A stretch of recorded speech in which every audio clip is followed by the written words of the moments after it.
台湾看世界，英国的女王伊丽莎白二世登基70周年，最后一天的庆祝活动，女王甲其他王室的成员伫个白金汉宫的阳台接受民众的欢呼。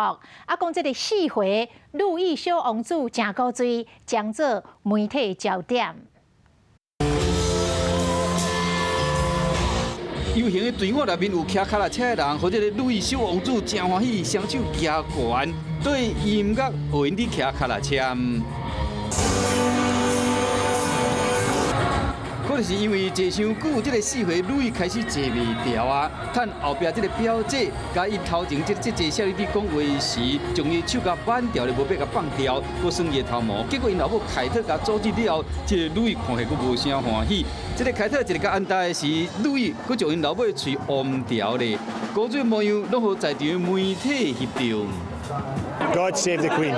英国女王登基70周年系列庆祝活动7月结束，最后一天活动依然是丰富兼精彩。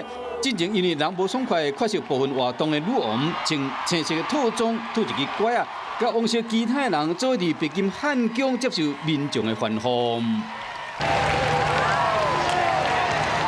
女王阁发表声明，表示讲伊对全国各地庆典感觉谦卑甲感动，虽然无参加所有活动，但不伊心甲大家同在，伊会伫厝内人支持之下，尽力为大家服务。Happy Platinum Jubilee！ 庆祝活动的最后一天，伦敦市是有够闹热，上精彩就是大型的嘉年华游行。女王当年登基时所坐黄金马车嘛出动。 镀金的车身加上金水的雕刻，显示王室的贵气。虽然女王无出现，但过车窗有女王的倒影，加大家微笑的手。伫英国各地民众自动自发伫街路举办各种活动，欢喜的同时嘛向女王致意。观众朋友，有一件事情不知道你们做了吗？